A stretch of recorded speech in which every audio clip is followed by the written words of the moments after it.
Hello everyone, last lecture में अपन ने पढ़ा था सेल शेप और साइज के बारे में। आज डिस्कस करेंगे हम chapter 1 fundamental unit of life के अंदर की टाइप्स ऑफ सेल्स। ठीक है,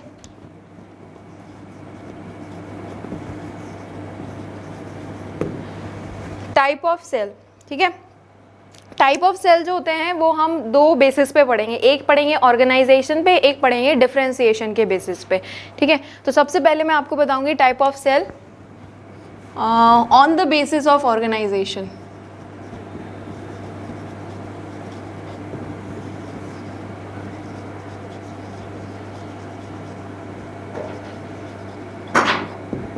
ठीक है, ऑर्गेनाइजेशन, ये वर्ड ऑर्गेनाइजेशन मतलब किस तरीके से वो ऑर्गेनाइज हुए हैं, सेल जो है किस तरीके से ऑर्गेनाइज हुए हैं उसके बेसिस पर इसका डिफरेंशिएशन किया गया है।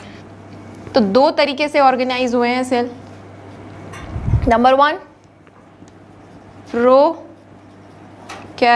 Sales and number 2 eukaryotic cells.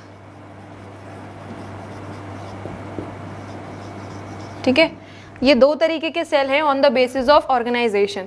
ठीक है, अब इनको लर्न कैसे करना है कि इनके अंदर क्या क्या कैरेक्टरिस्टिक्स हैं। ठीक है, अमन को याद करना है, प्रो डिवाइड कर दो। ठीक है, प्रो का मतलब होता है प्रिमिटिव। ठीक है, और कैरियन,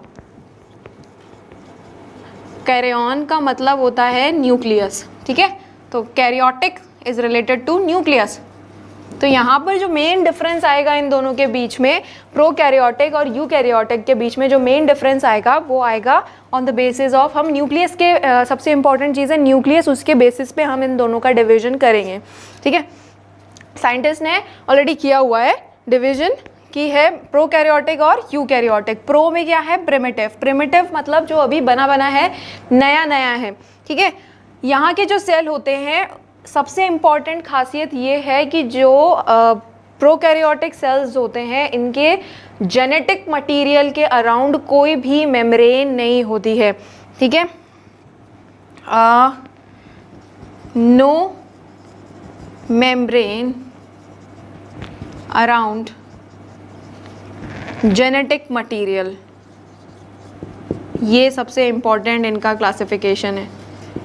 ठीक है, मैं आपको यहाँ पर एक डायग्राम बना के बताऊंगी किसका, बैक्टीरिया का, जो कि है प्रोकैरियोटिक सेल।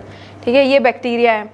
बैक्टीरिया पूरा सेल मेम्ब्रेन है और अंदर क्या है, साइटोप्लाज्म है। ठीक है, ये सेल के अंदर स्ट्रक्चर होते ही हैं, सेल मेम्ब्रेन होता है और सेल वॉल भी होता है, बैक्टीरिया में भी प्रेजेंट होता है सेल वॉल, और उसके अंदर क्या प्रेजेंट होता है, साइटोप्लाज्म प्रेजेंट होता है।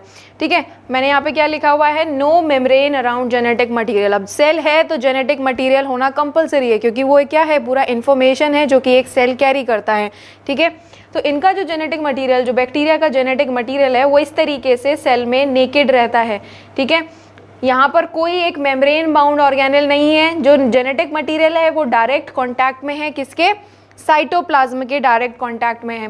ठीक है, तो no membrane around the genetic material. तो अभी न्यूक्लियस नहीं बना है यहाँ पे, जो सेल है, जो ऑर्गेनाइजेशन है, न्यूक्लियस जो है वो अच्छे से अभी नहीं बना है, मतलब कि न्यूक्लियस की मेम्ब्रेन जो है वो नहीं आई है, डेवलप नहीं हुई है। तो जेनेटिक मटीरियल जो है वो डायरेक्ट कॉन्टैक्ट में है, किसके, साइटोप्लाज्म के। ठीक है, तो उस रीजन को, ये जो रीजन है कि जहाँ पर जेनेटिक मटेरियल है और वो डायरेक्ट किसके कांटेक्ट में है, साइटोप्लाज्म के, तो उस रीजन को कहा जाता है न्यूक्लियोइड। ठीक है, न्यूक्लियोइड क्या है, genetic material is directly contact, the region where the genetic material is इन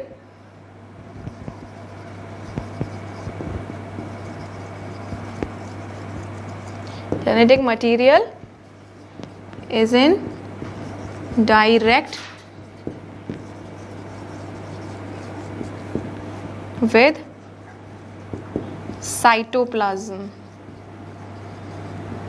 ठीक है, डायरेक्ट कांटेक्ट में है साइटोप्लाज्म के, तो ये जो रीजन है that is known as nucleoid. ठीक है, यहाँ पर एक और चीज आती है दैट इज प्लाज्मिड। ठीक है, ये प्लाज्मिड इंपॉर्टेंट है। देखो मेन जेनेटिक मटेरियल तो ये हो गया, इसके अलावा भी अगर यहाँ पर एक्स्ट्रा डीएनए पड़ा रहेगा जो कि बैक्टीरिया को हेल्प करता है, जो कि बैक्टीरिया जो है एंटीबायोटिक रेजिस्टेंस जो बनते हैं कि हम कोई गोली खा रहे हैं और फिर भी बैक्टीरिया ख़त्म नहीं हो रहा है, तो वो क्यों होता है? क्योंकि ये एक्स्ट्रा डीएनए जो है बैक्टीरिया के अंदर प्रेजेंट रहता है, जो कि इसको इतनी स्ट्रेसफुल कंडीशन में भी प्रोटेक्ट करके रखता है। ठीक है, हमने एंटीबायोटिक खाई, बैक्टीरिया का ये जेनेटिक मटेरियल डिस्ट्रॉय हो गया। ठीक है, इस हिसाब से तो बैक्टीरिया को खत्म हो जाना चाहिए था, डिस्ट्रॉय हो जाना चाहिए था, लेकिन नहीं हुआ। क्यों? क्योंकि इसके पास एक्स्ट्रा क्रोमोसोमल डीएनए प्रेजेंट है। तो ये जो एक्स्ट्रा क्रोमोसोमल डीएनए जो कि बैक्टीरिया को स्ट्रेसफुल कंडीशन से प्रोटेक्ट करता है इज नोन एज प्लाज्मिड।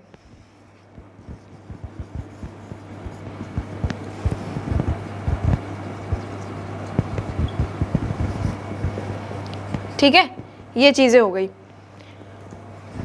अभी मैं आपको पूरा प्रोकैरियोट के बारे में बताती हूँ, यूकैरियोट के बारे में मैं अभी थोड़ी देर से बताती हूँ। ठीक है, ये तीन चीज़ें तो हो गई कि कोई भी मेम्ब्रेन जेनेटिक मटेरियल के अराउंड नहीं है। जेनेटिक मटेरियल डायरेक्ट कांटेक्ट में है साइटोप्लाज्म के, उस एरिया को कहा जाता है न्यूक्लियोइड। प्लाज्मिड क्या है? एक्स्ट्रा क्रोमोसोमल डीएनए है। इसके अलावा यहाँ पर इसी के ही मैं कैरेक्टरिस्टिक्स यहाँ पे लिख रही हूँ। इसके अलावा जो प्रोकैरियोटिक सेल्स है इनके पास कोई भी मेम्ब्रेन बाउंड ऑर्गेनेल नहीं होता।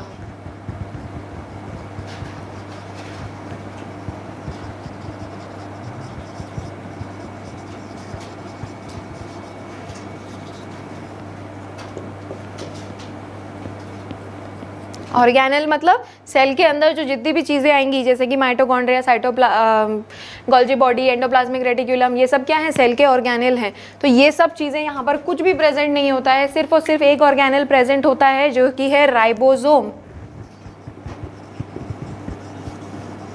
ठीक है, राइबोसोम सिर्फ और सिर्फ यहाँ पर प्रेजेंट रहता है और वो भी 70S टाइप का। ठीक है, अब ये 70S क्या है?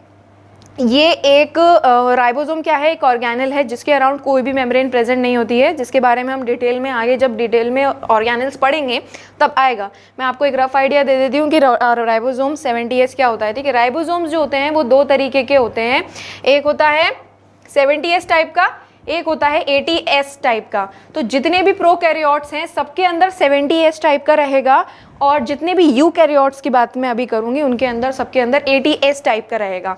ठीक है, तो आपको ये ध्यान रखना है कि जो राइबोसोम है प्रोकैरियोटिक सेल्स के अंदर वो होता है 70S टाइप का।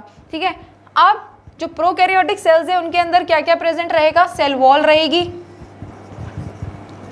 सेल मेम्ब्रेन रहेगी, अंदर साइटोप्लाज्म है। ठीक है, राइबोसोम रहेगा, जेनेटिक मटेरियल रहेगा,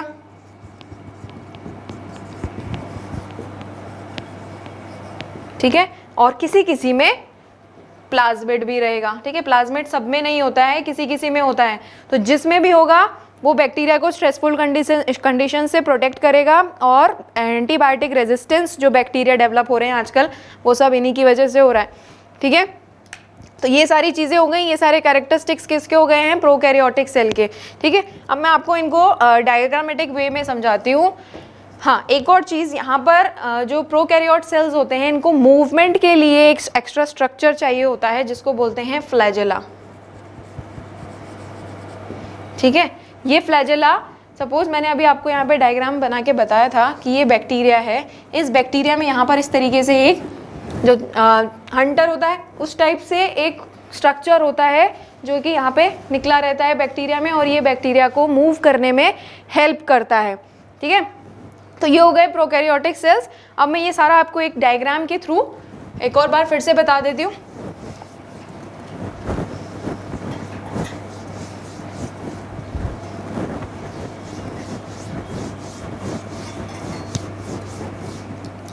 ठीक है, ये है बैक्टीरियल सेल।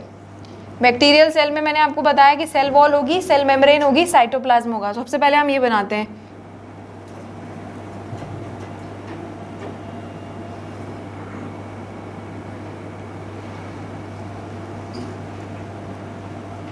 ठीक है, outer cell wall, inner cell membrane. ठीक है, उसके अंदर साइटोप्लाज्म, ये सारा साइटोप्लाज्म। जेनेटिक मटेरियल स्कैटर्ड, जिसको क्या बोलेंगे हम, उस रीजन को न्यूक्लियोइड। ठीक है, उसके बाद extra chromosomal DNA, that is known as plasmid. ठीक है, राइबोसोम प्रेजेंट होंगे। राइबोसोम का शेप हम इसी तरीके से बनाते हैं, 8 शेप का। और राइबोसोम कौन से होंगे यहाँ पर, 70S टाइप। ठीक है, एक वाइप लाइक स्ट्रक्चर होगा जिसको बोलेंगे फ्लैजेला। ठीक है, ज़रूरी नहीं है फ्लैजेला सब में प्रेजेंट हो, लेकिन अगर जिसमें भी प्रेजेंट होगा तो ये किस में हेल्प करेगा, मूवमेंट में हेल्प करेगा। ठीक है, तो ये हो गया है बैक्टीरिया का स्ट्रक्चर। ठीक है, एक और स्पेशल चीज़ मैं आपको यहाँ पर बता देती हूँ कि इसमें क्या होता है, जो ये प्लाज्मा मेम्ब्रेन है, इन प्लाज्मा मेम्ब्रेन की क्या होती है, कभी कभी फोल्डिंग्स बन जाती है अंदर। ठीक है, बैक्टीरिया है, सांस तो ले गई, सांस तो हर लिविंग चीज़ लेती है। ठीक है, तो सेल मेम्ब्रेन के अंदर यहाँ पर इस तरीके से कुछ इनफोल्डिंग्स हो जाती हैं सेल मेम्ब्रेन की। इन इनफोल्डिंग्स के अंदर कुछ एंजाइम्स प्रेजेंट रहते हैं। ठीक है, जो कि काम करते हैं रेस्पिरेशन का, और इस फोल्डिंग को कहते हैं मीजोजोम। ठीक है, इसको कहते हैं मीजोजोम, जो कि किस में हेल्प करते हैं, रेस्पिरेशन में हेल्प करते हैं टू बैक्टीरिया। ठीक है, तो ये रेस्पिरेशन वाले, फोटोसिंथेसिस वाले जितने भी एंजाइम हार्मोन्स हैं, ये सब रिलेटेड होते हैं किससे, प्लाज्मा मेम्ब्रेन से। तो इस तरीके से फोल्डिंग बनती है। तो अगर जिस फोल्डिंग में रेस्पिरेटरी एंजाइम प्रेजेंट है तो वो फोल्डिंग कहलाएगी मीजोजोम। ठीक है, और अगर दूसरी वाली फोल्डिंग में सपोज अगर हम कहें कि प्रेजेंट है क्लोरोफिल, ठीक है, तो उसको कहेंगे हम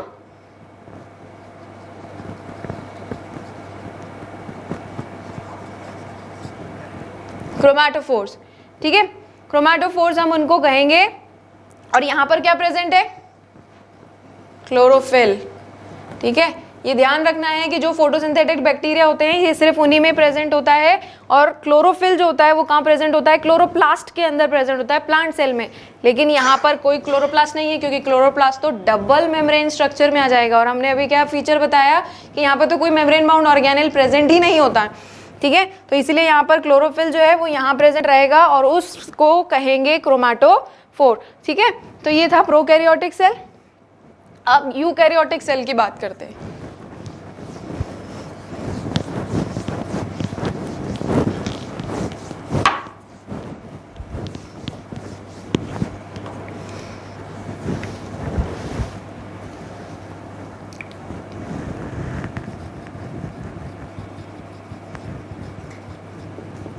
ये पूरा जो चैप्टर है वो बेस्ड है किस पे, इस यूकैरियोटिक सेल पे। अब यहाँ यू, EU ट्रू, कैरियन का मैंने आपको बताया न्यूक्लियस, ट्रू न्यूक्लियस यहाँ पे प्रेजेंट होगा। ट्रू न्यूक्लियस से मतलब ये सेल है, सेल के अंदर न्यूक्लियस है। ठीक है, ये जो मैंने लाइन बनाई है ये क्या है, न्यूक्लियर मेम्ब्रेन है, वेल डेवलप्ड न्यूक्लियर मेम्ब्रेन होती है, और इसके अंदर जेनेटिक मटेरियल। ठीक है, हमारी बॉडी के अंदर जो सेल पाया जाता है वो यूकैरियोट सेल होता है। ठीक है, जिसके अंदर क्या है, जेनेटिक मटेरियल जो है वो बिल्कुल एक मेम्ब्रेन बाउंड ऑर्गेनेल में प्रेजेंट है।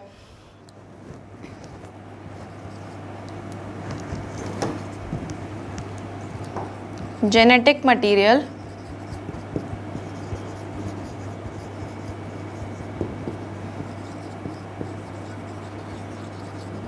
enclosed in a membrane। ठीक है,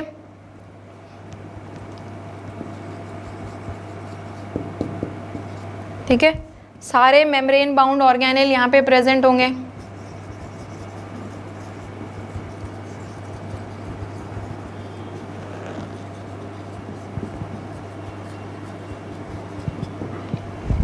और राइबोसोम के बारे में भी मैंने आपको बताया था, यहाँ पे राइबोसोम जो होंगे वो होंगे ATS टाइप के।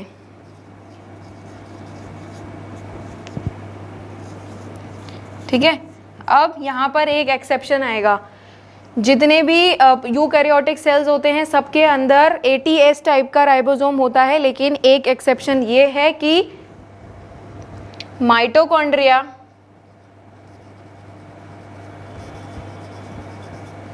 And plastids,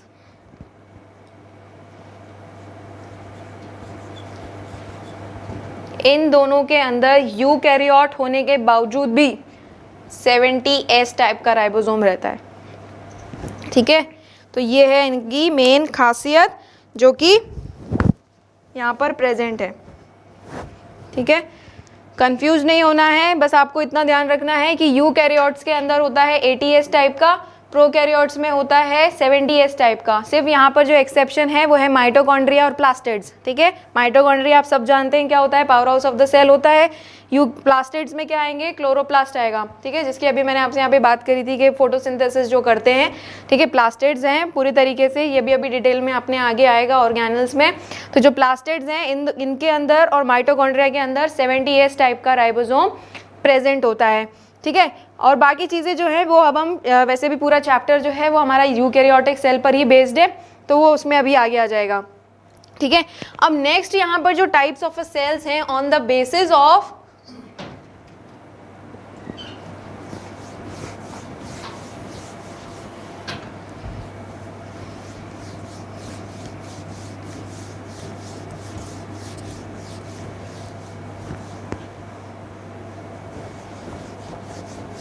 on the basis of differentiation।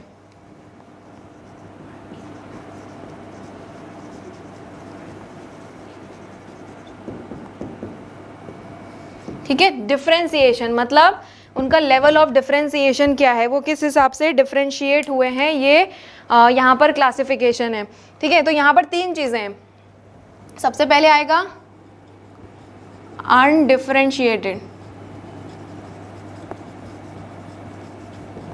ठीक है, नेक्स्ट क्लासिफिकेशन है यहाँ पर डिफरेंशिएटेड, और उसके बाद है डी डिफरेंशिएटेड।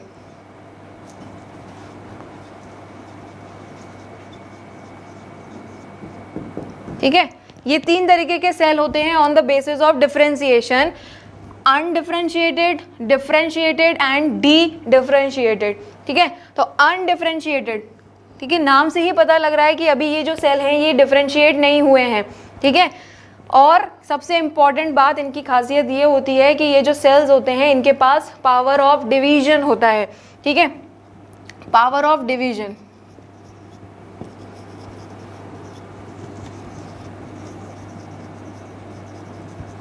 ठीक है, पावर ऑफ डिवीजन इनके पास होता है, और स्पेशलाइजेशन इनके पास कुछ भी नहीं होता है। ये कोई भी काम करने के लिए स्पेशलाइज नहीं होते हैं, सिर्फ एक ही काम होता है इनका, डिवाइड करने का। ठीक है, तो ये है पावर ऑफ डिवीजन, अनस्पेशलाइज्ड सेल।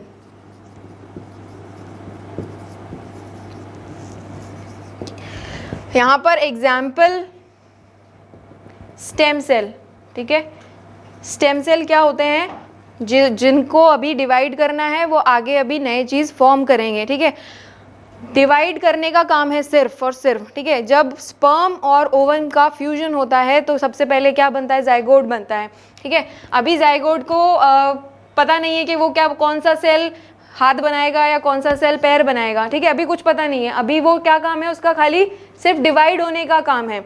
ठीक है, तो वो जो सेल्स हैं उसको हम कंसिडर करते हैं अनडिफरेंशिएटेड सेल्स के अंदर, कि अभी उनके पास सिर्फ और सिर्फ पावर ऑफ डिवीजन है, कुछ स्पेशलाइजेशन नहीं है। ठीक है, कोई एक पर्टिकुलर फंक्शन वो नहीं कर रहे हैं, सिर्फ और सिर्फ क्या है, अनस्पेशलाइज्ड है, काम क्या है, सिर्फ डिवाइड होने का। ठीक है, अब डिवाइड हो गए हैं और अब उनके पास नो पावर ऑफ डिवीजन। ये पावर ऑफ डिवीजन, जैसे ही ये सेल अनडिफरेंशिएटेड सेल मैच्योर होते हैं तो उनके पास जो पावर ऑफ डिवीजन होती है या तो वो परमानेंटली खत्म हो जाती है या फिर टेम्परेरीली खत्म हो जाती है। ठीक है, पावर ऑफ डिवीजन खत्म हो गया है और ये क्या बन गए हैं, स्पेशलाइज्ड।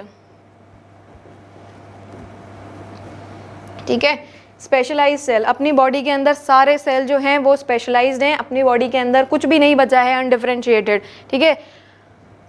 सिर्फ बोन मैरो है, ठीक है। बोन मैरो क्या करता है, कंटिन्यूसली क्या बनाता रहता है, रेड ब्लड सेल्स बनाता रहता है। बोन मैरो को सिर्फ काम क्या है, डिवाइड करने का, और बनाना क्या है, आरबीसी।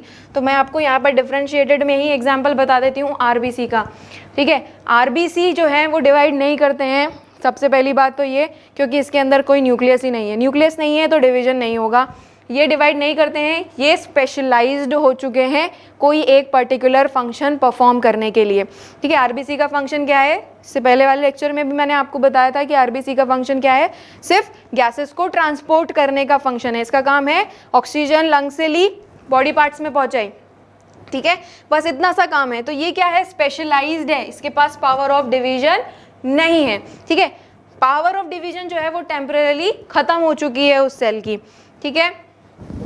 अब अगर मैं बात करूं डी डिफरेंशिएटेड सेल्स की, अब डी डिफरेंशिएटेड मतलब, डी मतलब से क्या होगा कि वो सेल्स जो कि डिफरेंशिएटेड सेल्स थे, यानी कि पावर ऑफ डिवीजन जिनके पास नहीं थी, लेकिन कुछ ऐसी सिचुएशन आ जाए कि ये वापस से ये वाली पावर गेन कर लें कि अब हमें वापस से डिवाइड होना है, ठीक है, तो वो सेल्स आते हैं डी डिफरेंशिएटेड सेल्स में, ठीक है।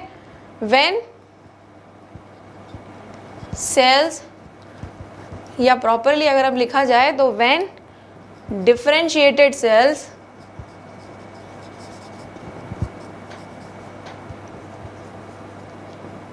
revert back to undifferentiated cells,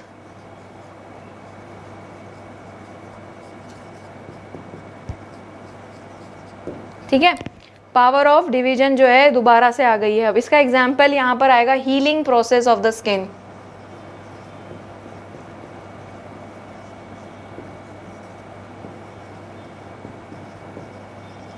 ठीक है।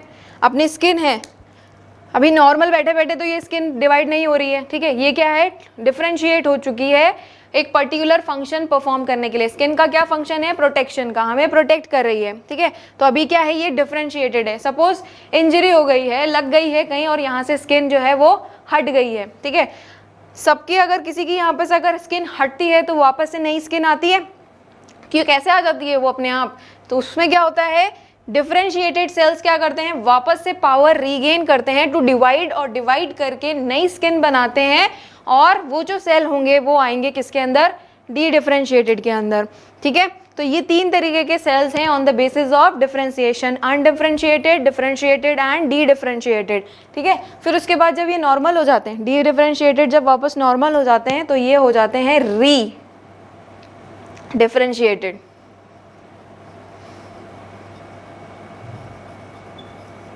ठीक है। वापस से नॉर्मल हो गए, यानी कि वापस से पावर खत्म कर दी है, वो हो गए रीडिफरेंशिएटेड, ठीक है। तो तीन तरीके के सेल थे, अनडिफरेंशिएटेड जिनके पास पावर ऑफ डिवीजन नहीं है, कुछ स्पेशलाइजेशन नहीं है। जब उनके पास पावर ऑफ डिवीजन है, ठीक है, अभी पावर ऑफ डिवीजन खत्म हो गई है, स्पेशलाइज्ड हो गए हैं फंक्शन परफॉर्म करने के लिए, तो वो बन गए हैं डिफरेंशिएटेड।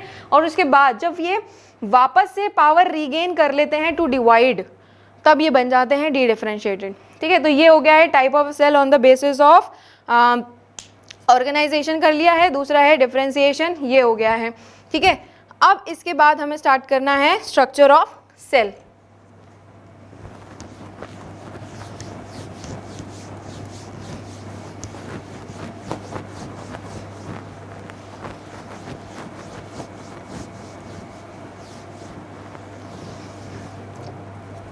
स्ट्रक्चर ऑफ सेल या कंपोनेंट ऑफ सेल हम कहते हैं।